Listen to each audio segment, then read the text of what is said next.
로마서 16장 20일부터 23절 말씀을 가지고 이런 사람을 가까이 하라 하는 제목으로 말씀 나누고자 합니다. 무슨 설교 제목이 그런가 이상하다고 생각하실 텐데요. 지난주 말씀이 뭐였습니까? 경계하고 멀리할 사람들이었습니다. 바울은 교회를 분열시키고 올무를 놓는 사람들을 경계하라고 했습니다. 특별히 신앙으로 교회를 분열시키고 믿음에서 넘어지는 사람이 있다면 경계해야 합니다. 또 남을 흉보고 비난을 해서 이간질시키는 사람이 있다면 경계해야 합니다.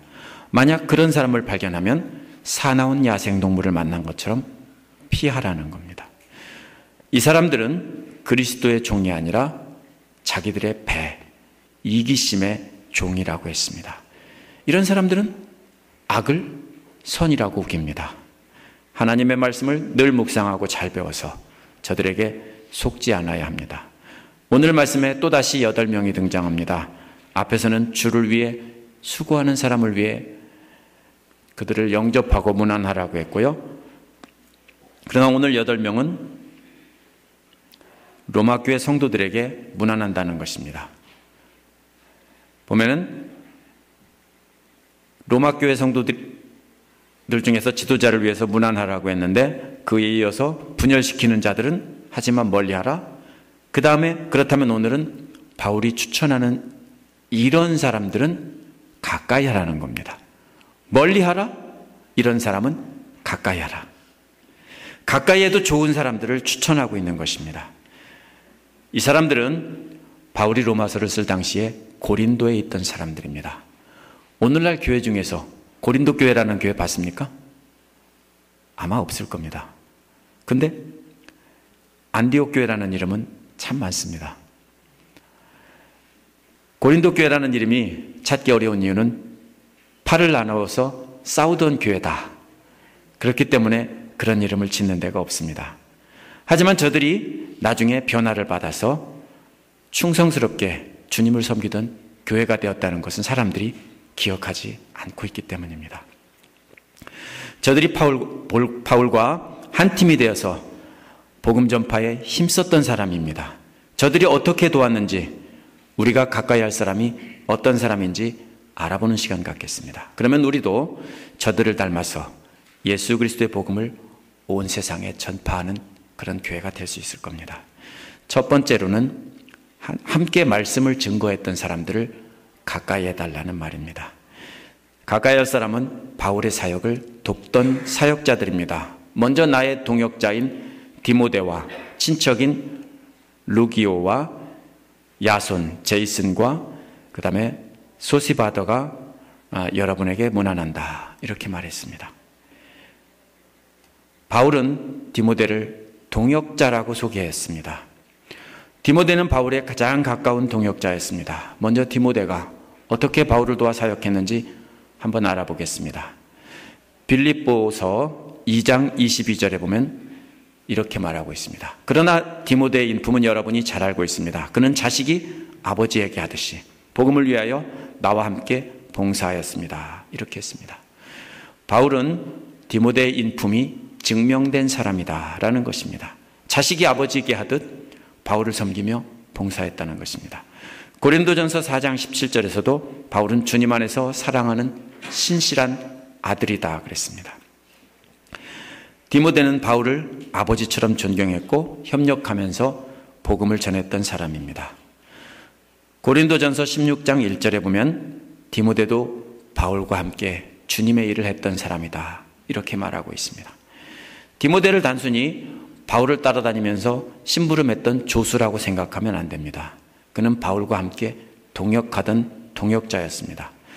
바울은 고린도 교회에 문제가 생겼을 때 자신이 가야 되는데 갈 수 없으니까 디모데를 대신 보냈습니다. 그러면서 업신여기지 말라고 했습니다. 아마 나이가 어렸던 모양입니다. 또 디모데는 6개의 편지를 바울과 함께 썼습니다. 바울 서신에 보면 바울과 디모데가 함께 썼다라고 하는 것이 6개나 됩니다. 또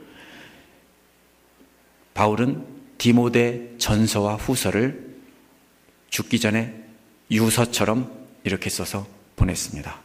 얼마나 사랑하고 아끼는 사람이면 죽기 전에 디모데에게 유언처럼 디모데 전후서를 남겼겠습니까? 또 디모데 후서 4장 9절에 보면 죽기 전에 꼭 보고 싶으니까 속히 오라고 했습니다. 바울에게 그러한 동역자는 없었습니다. 단순히 바울을 존경해 주기 때문에 그런 것은 아닙니다. 디모데가 바울의 마음을 알아주고 그리스도를 전파하는 일에 바울과 똑같은 비전을 가졌기 때문입니다. 여러분 그럴 수 있겠습니까? 그런 사람이 될 수 있겠습니까? 죽기 전에 내가 꼭 보고 싶으니까 빨리 와라. 그런 사람이 있습니까? 따라서 우리도 디모데처럼 해야 합니다. 그런 친구가 되고 그런 동역자가 되어야 됩니다. 그래서 함께 사역하다가 함께 복음 전하다가 주님 앞에 갈 때 네가 보고 싶다 이렇게 할 수 있어야 됩니다. 복음 전하는 일을 하는 사람을 부모를 섬기듯 그렇게 도와줘야 됩니다.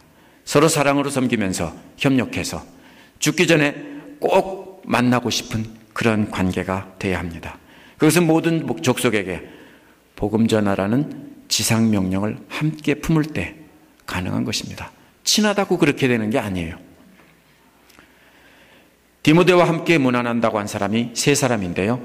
루시아스, 제이슨, 소시파터입니다. 이 세 사람을 친척이라고 소개했는데 지난 시간에도 말씀드렸다시피 친척은 동포라는 뜻입니다. 가까운 친척이라는 뜻은 아닙니다. 디모데와 함께 소개한 것으로 보아서 디모데만큼은 아니지만 바울과 함께 동역했던 사람들입니다. 유대인 동포들입니다. 먼저 루시아스라고 쓴 이 사람은요, 사도행전 13장 1절에서 3절에 안디옥 교회의 예언자와 교사로 나옵니다. 그렇다면 이 사람은 바울과 바나바가 맨 처음에 선교사로 파송받을 때 안수해서 보낸 사람입니다. 만약 루시아스가 안디옥 교회의 예언자와 교사라면 바울보다 먼저 예수를 믿은 사람이고 또 바울과 평생을 그렇게 함께 동역한 사람이라면 이와 같이 설명이 짧을 수가 없습니다. 설명이 없을 수가 없습니다. 오늘날식으로 말하면 바울을 안수해서 세워준 목사입니다. 마치 저와 우리 성 목사님이나 모 목사님과 같은 그런 관계입니다. 그러므로 가능성이 좀 적습니다. 또 다른 가능성은 루시아스는 루크의 다른 형태의 이름입니다. 영어에서도 그렇게 부르죠. 루시아스가 길으니까 루크 이렇게 부릅니다. 그것처럼 다른 형태의 이름이라고 봅니다. 그러면은 누가복음을 지은 누가일 가능성이 높습니다. 오리겐 이후에 많은 사람들이 그렇게 보고 있습니다. 그러나 확신을 할 수 없지만 가능성이 높다는 말입니다. 제이슨은 바울이 데살로니가에서 전도한 사람일 가능성이 높습니다. 제이슨은 사도행전 17장 5절에서 10절에 나오는데 바울을 자기 집으로 영접한 사람입니다. 소시파터는 사도행전 20장 4절 6절에 나오는 소파터와 같은 이름일 것입니다. 바울은 에베소를 떠난 뒤에 트로아에서 그를 만났고요. 그는 베레아 교회의 대표입니다. 베레아 교회 대표로 헌금을 걷어가지고 같이 예루살렘에 헌금을 전달하러 가던 사람 중에 한 사람이 그 소파터입니다. 이 사람들은 모두가 다 바울을 도와서 함께 사역했던 사역자들입니다. 특별히 유대인 동포라고 불렀던 사람들은 어떤 사람들이냐면요. 왜 유대인 동포라고 할까? 제가 이 얘기를 많이 생각해 봤습니다. 왜 내 친척이라고 특별히 소개할까? 대부분 유대인들은 그 당시에 예수 그리스도의 죽음과 부활을 목격한 사람들입니다. 아니면 최소한 오순절 마가다락방에서 성령 체험을 한 사람들입니다. 이 사람들이 흩어져서 핍박을 받듯 흩어져서 그 전 지역에 흩어져서 복음을 전하던 선교사 역할을 했던 사람입니다. 그러므로 크리스찬이면서 유대인 동포라고 하는 사람들은 보통 사람들이 아닙니다.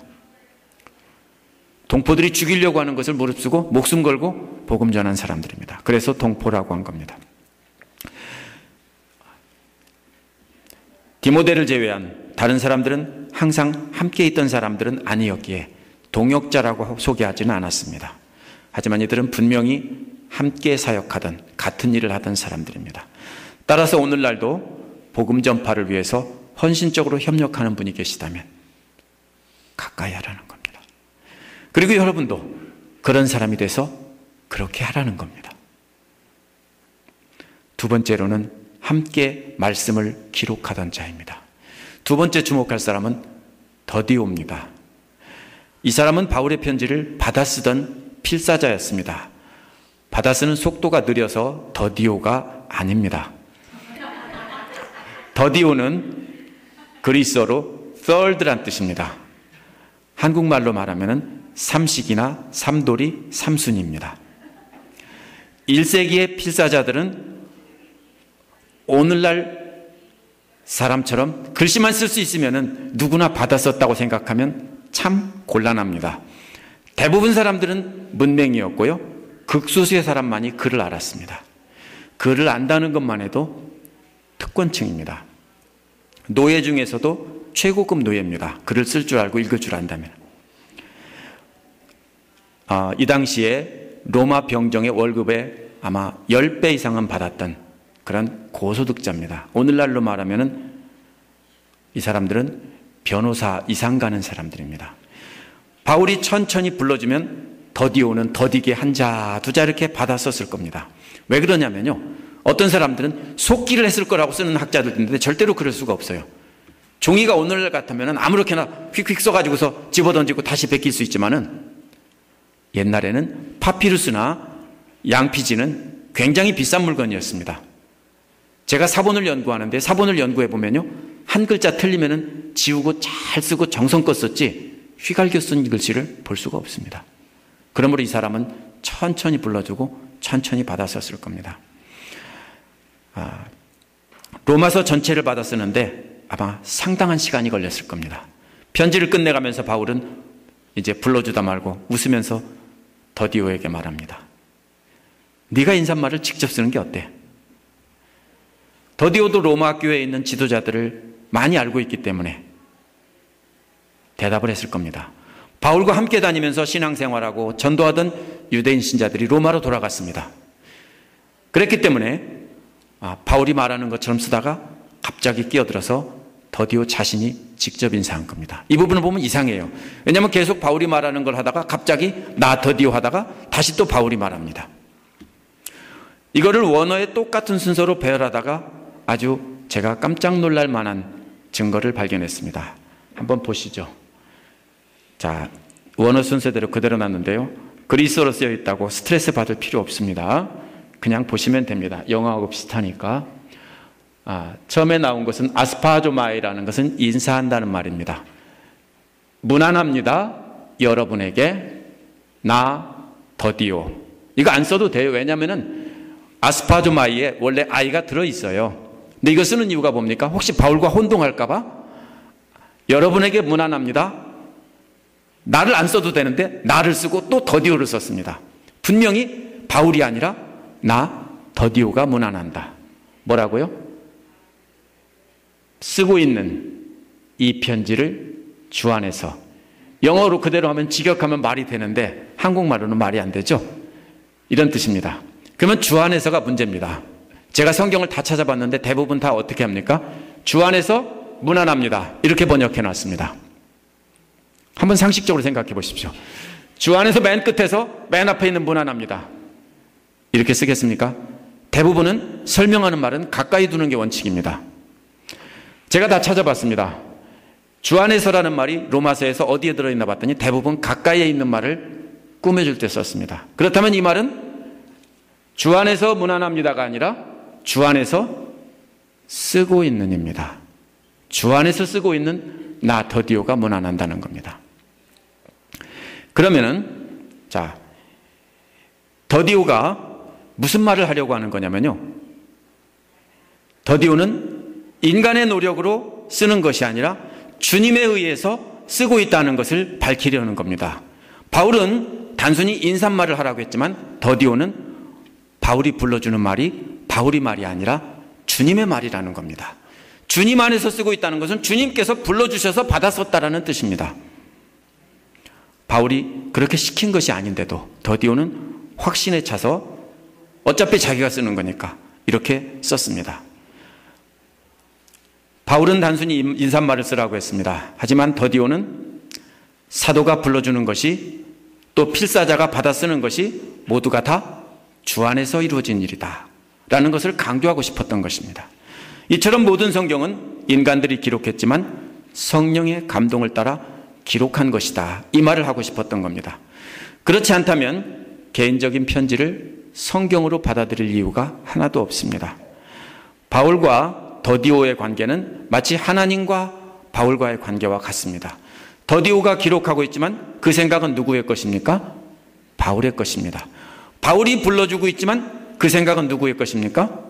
주님의 것입니다. 이해가 되십니까? 우리가 그래서 바울이 쓴 편지를 하나님의 말씀으로 우리가 받고 있는 것입니다. 예수께서도 요한복음 14장 26절에서 이와 같이 말씀하셨습니다. 그러나 보혜사 곧 내 아버지께서 내 이름으로 보내신 성령께서 너에게 모든 것을 가르쳐 주실 것이며 내가 너에게 말한 모든 것을 생각나게 할 것이다. 또 요한복음 16장 13절에도 같은 말씀을 했습니다. 그러나 그분 곧 진리의 영이 오시면 그가 너희를 모든 진리 가운데로 인도하실 것이다. 그는 자기 마음대로 말씀하시지 않고 듣는 것만 일러주실 것이요 앞으로 올 일들을 너희에게 알려줄 것이다. 예수께서도 뭐라고 했습니까? 성령께서 모든 것을 가르쳐 줄 것인데 그것도 성령 마음대로가 아니고 누구대로요? 하나님께서 말씀하시는 것을 성령께서 우리에게 들려주신다는 것입니다. 그렇다면 하나님께서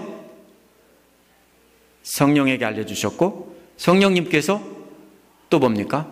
바울의 마음속에 함께 하셔서 알려주셨고 바울이 그것을 말로 불러주면은 더디오는 더디게 받아 쓴 것입니다. 자, 이것을 보면은 이렇게 해서 성경이 기록되고 완성된 것입니다.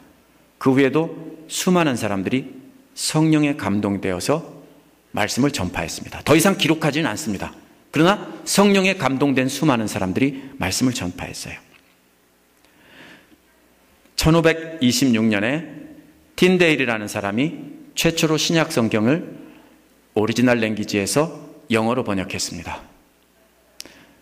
그도 더디오처럼 성경을 성령의 감동으로 주 안에서 기록된 것으로 보았습니다. 그런데 그 당시 사람들이 알지 못하는 고대 그리스어로 돼 있고 너무 안타까웠어요. 번역된 성경이 있었는데 그게 라틴어 벌게이트였어요. 라틴 성경이었어요. 근데 라틴어도 그 당시 사람들이 이해 못해요. 대부분 지식인들만 일부 알고 있을 뿐 대부분 사람들이 이해를 못했어요. 그러니까 답답했어요. 오직 사제들과 지식인들만이 성경을 읽고 성령의 감동을 받을 수 있었어요. 그게 너무 답답해서 이 사람은 뭡니까? 안타깝게 여겨서 모든 사람들이 성령의 감동을 말씀을 읽다가 받았으면 좋겠다 해서 영어로 번역했어요. 틴데일은 성령의 감동을 모든 이에게 들려주고 싶었던 겁니다.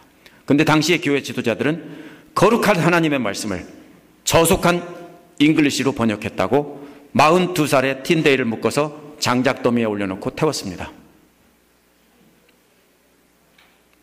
그럴 줄 몰랐을까요? 번역하면서 알았어요. 이걸 번역하는 사람은 어떤 사람이에요? 성직자예요. 원어를 정확히 아는 사람이에요. 고대 그리스어를 아는 사람이에요. 그거를 영어로 번역해놓고 화형을 당해서 죽었어요. 그게 최초의 영어 번역 뉴 테스트먼트예요. 왜 그랬을까요? 죽을 걸 알면서. 오늘날은 영어로 된 성경 본다고 장작더미에 올려놓고 태우는 사람이 없어요. 하지만 사탄은 이제 전략을 바꿨어요. 전에는 사람들이 읽지 못하게 막았는데 이제는 읽지 않도록 만들었어요. 많은 사람이 성경을 안 읽어요. 왜 안 읽습니까? 하나님의 말씀이 아니라 성령의 감동으로 지으신 것이 아니라 이거는 제자들이 꾸며낸 이야기다 이렇게 가르치기 때문에 뭡니까? 사람들이 더 이상 읽지 않습니다. 오늘날은 대부분의 언어로 번역되었는데도 안 읽습니다. 옛날에는 읽을 수가 없어서 읽을 수 있게 되었을 때 놀라운 일이 벌어졌어요. 우리는 하나님의 말씀을 소중히 하는 사람들을 가까이 해야 합니다. 성령의 도우심을 구하며 성령의 음성을 듣는 사람들을 가까이 해야 합니다. 그 음성을 마음에 담아서 실천하려는 사람을 가까이 해야 됩니다. 그런데 만약에 성경이 제자들이 지어낸 소설이다, 사실도 있고 진짜도 있다, 이런 사람이 있으면 절대로 가까이 해서는 안 되는 것입니다. 그렇다면 누구를 가까이 해야 되고 누구를 멀리 해야 되는 사람인지 구별할 수 있을 겁니다. 세 번째로는 함께 물질로 돕던 자를 가까이 하라는 것입니다. 그 다음에 23절에 나오는 사람은 가이우스와 에라스투스입니다. 가이우스는 나와 온 교회를 돌보아주는 사람이라고 소개했습니다. 어떤 이들은 가이우스가 사도행전 18장 7절에 나오는 디디오 유스도 라고 합니다. 그렇다면 그의 풀네임은 가이우스 티투스 유스투스입니다. 그는 고린도 회당의 옆집에 살던 사람인데요, 바울이 회당에서 쫓겨나자 자기 집으로 영접해서 바울이 그 집에 머물면서 복음을 전했고 회당장도 그 집에 와서 예수 믿고 변화됐습니다. 또 어떤 이들은 고린도전서 1장 14절에 나오는 사람일 거라고 합니다. 그렇다면 고린도에서 맨 처음 믿고 바울이 침례를 준 사람 중에 한 사람입니다. 누가 되었든 간에 바울과 온 교회를 잘 돌봐준 사람입니다.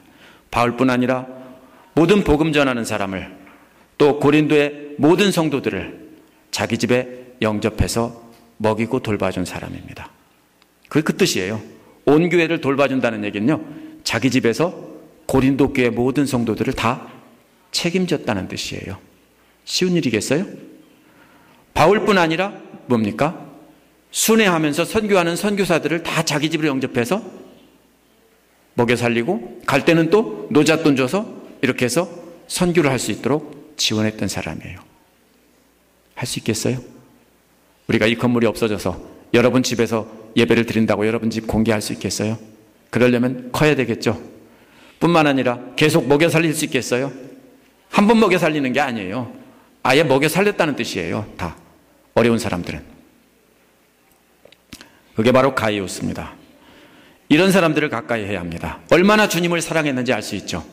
이런 사람을 가까이 해야 합니다. 물질로 하나님 앞에서 아깝지 않게 헌신하는 사람들은 있다면 오늘날도 가까이 해야 됩니다. 부자라고 해서 드리는 게 아니에요.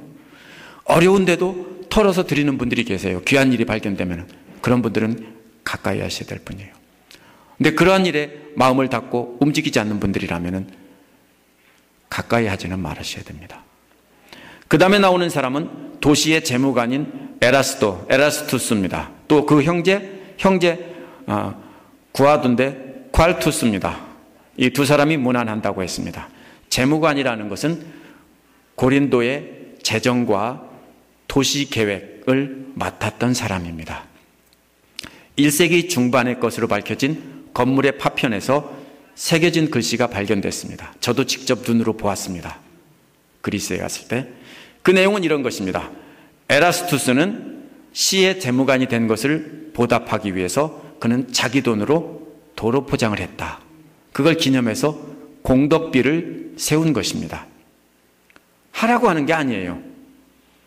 자기가 도시의 재무관이 된 걸 기념하기 위해서 자기 재산을 다 털어서 도로 포장을 했다고요. 도로 포장은요, 커다란 돌을 가지고 짜 맞춰서 어떻게 하는 겁니까? 전차가 다닐 수 있도록 만드는 겁니다. 그런 도로가 지금도 남아 있습니다. 그가 고린도에 큰 공헌을 했기 때문에 사람들은 그 공덕을 기르기 위해서 돌에 새겨 남긴 것입니다. 에라스투스라는 이름이 로마인 중에 흔한 이름이었기 때문에 꼭 확신할 수는 없습니다. 하지만 시기와 장소와 직책까지 성경에 나온 이름과 일치하기 때문에 이 사람이 그 사람일 것이다, 이렇게 추정할 뿐입니다. 아무도 확신할 수는 없습니다. 바울이 고린도의 재무관이라는 공식적인 직책을 쓴 이유는 그 사람이 높은 사람이라고 쓴 것이 아닙니다.